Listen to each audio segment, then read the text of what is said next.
Welcome back to Fit with Mitch. Ascend Strength and Conditioning Coach Mitch Freeburn here.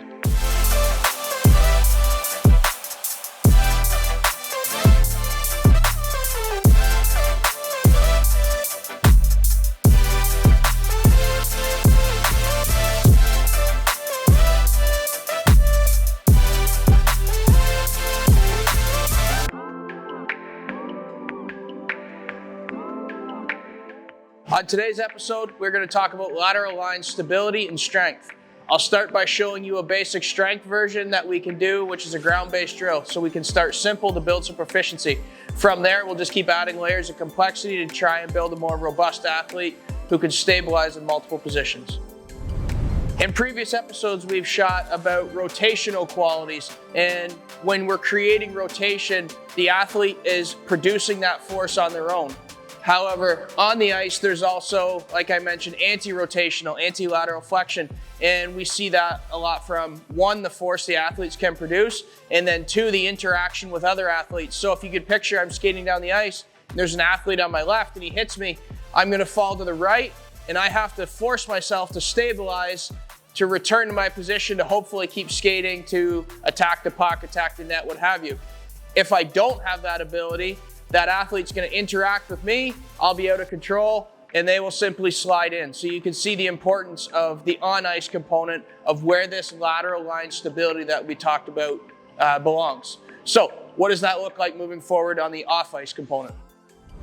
As a foundational exercise to try and build some strength and some static stability, I'm gonna show again the side bridge episode. We filmed one of those talking about it all in depth last year. So for the purpose of this, I'll show a natural progression. So if you haven't seen that, resort back to last year's episode. For the purposes here, I'm gonna add a dumbbell and I'm gonna make the challenging component of this movement a little more complex. So last year, what we shot is you just come up and we held this position.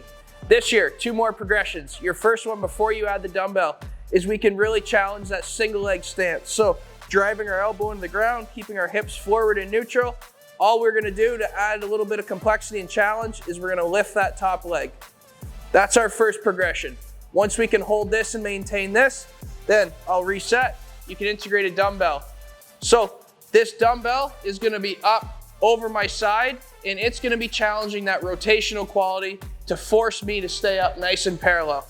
What does that look like? Exact same setup, elbow down, force it away from us to try and create tension in that lat, foot down into the ground, up into our side bridge as our nice starting point. Then with our dumbbell, we just wanna hold it up nice and tall. So what I don't wanna see is the dumbbell doesn't fall forward or doesn't rotate us backwards, okay? Nice neutral, chest and hips are square to each other, dumbbell up nice and tall, and try and do the opposite of what you're doing with your bottom elbow. Try and push to the sky and create as much separation as possible. So now we're gonna progress into a single leg version that you'll notice this movement kind of mimics, there's a closer representation of skating out on the ice.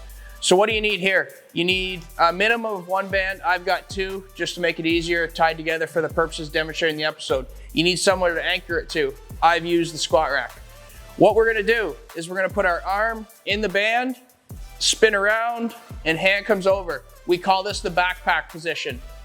So what this band is effectively trying to do is it's trying to get me to rotate from my left shoulder where it's anchored and spin me to the right. Standing here, that's our first exploration or learning moment that you can have, is just learn to feel what that band is trying to get you to do. From here, once you've got that, we're gonna go into our drill. So whatever shoulder the band is on, that's what leg is gonna be down. We're gonna be into our skater stance. Nice, athletically powerful. We don't wanna be nice and tall. So down into our skater stance, load all the weight on that leg. Here's our second progression. Again, don't let that band open me up, but also don't counter move yourself to resist that band. We wanna be nice and neutral. And then from here, once we get past the second progression, we're gonna extend that leg out as if we are skating down the ice. And we're coming back and in. Try and be nice and stable. Don't rush. We don't want to be here. Load that leg, resist that rotation from the band, extend your opposite leg, which is off the ground, out, and return back.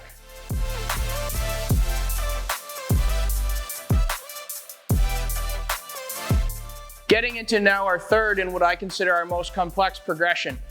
As I mentioned when we start, hockey, you interact with opponents. For the off-ice component now, we're going to be doing a stationary movement into a dynamic movement, and then once I can get that, I'm going to involve a partner to apply force to me. I have to absorb it, reset, and then start again. Now, what does that look like? I'm going to be in an A-march position. From there, I'll go into an A-march moving forwards, and then I'll involve my partner, who he'll push me either way, which will force me to stick, reset, and then continue on with my movement.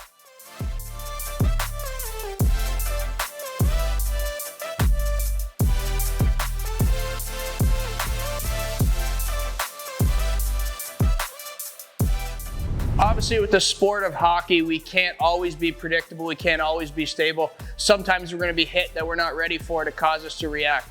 What I want you down the lens to watch is watch back those two different trials. The first one I predicted, and when I was shoved, I was able to absorb the force, reset, and then continue on with my movement. The second one, you notice it wasn't as predictable. It took me longer to catch, longer to stabilize. And the difference in the timing between those two trials are what I consider the difference to be between a stable athlete who's ready for contact and an unstable athlete who is more reactionary, has to gather themselves, and then progress to what they're trying to accomplish on the ice.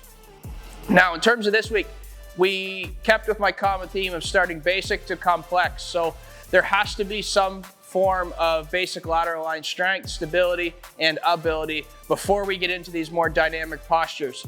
So again, start from your ground-based position. Once you can master the side bridge, go up into our single leg, integrate that dumbbell. From there, we can start getting into more sport-specific drills. We can get into that backpack variation, which I showed you. Really good tests of that anti-rotational and being single leg, like we spend a lot of time out on the ice. Finally, we got into that A-march position. I'm pretty sure every athlete knows how to use an A-march as part of their warm-up routine. But from there, show you another tool on how to bring a partner interaction or add a little bit more complexity rather than just doing the same movement that you do over and over again before every practice and/or game. I hope you took something from this episode, and stay tuned next week to see what's going on at Fit with Mitch.